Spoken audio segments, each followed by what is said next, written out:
Vous êtes-vous déjà demandé pourquoi les gens de l'époque victorienne ont l'air si sérieux? Il existe une excellente raison derrière cette mine renfrognée. Le temps de pause. Rester tout à fait immobile pendant 90 secondes n'est pas aussi facile qu'il ne le paraît. La photographie prend du temps et de la lumière. Son histoire est en fait celle de l'interaction entre ces deux éléments sur la plaque photographique et à l'intérieur de l'appareil photo. Et c'est aussi l'histoire des efforts entrepris pour tirer le meilleur parti des deux.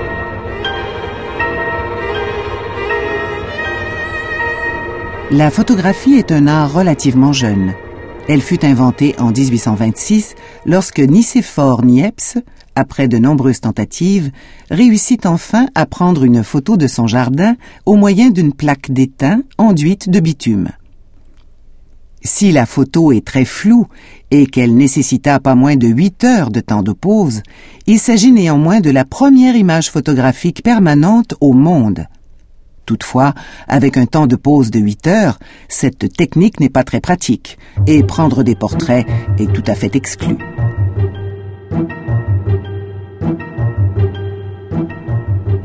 Louis-Jacques Maudet-Daguerre, un collègue de Niepce, poursuit les expériences jusqu'à ce qu'il découvre une méthode plus rapide.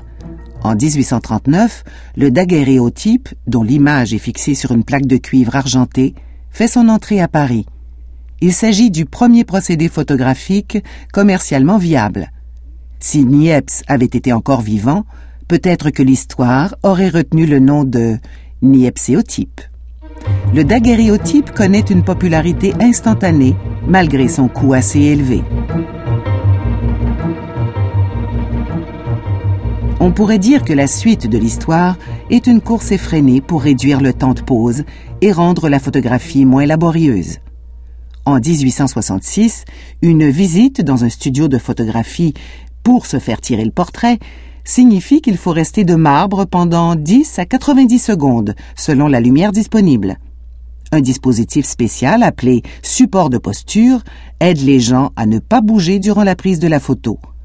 L'ordre impératif du photographe « Regardez le petit oiseau » incite les gens à ne pas même bouger les yeux, ce qui aurait causé un effet de flou. Le moindre mouvement des yeux donne en fait l'impression d'un regard vide sur le portrait fini. Le procédé photographique s'améliore grandement en 1888 avec l'arrivée de l'appareil pour instantané qui permet aux gens de prendre leurs propres photos. La technologie a fait beaucoup de chemin depuis. Le film fait désormais de plus en plus place à des cartes de mémoire dans des appareils numériques. La photographie fait tellement partie de la vie moderne que la plupart des gens ont du mal à imaginer le monde sans elle. Le cinéma, la télévision et Internet n'existeraient pas, puisque tous tirent leur origine dans la photographie. Niepce et Daguerre étaient loin de se douter de ce qu'ils avaient déclenché.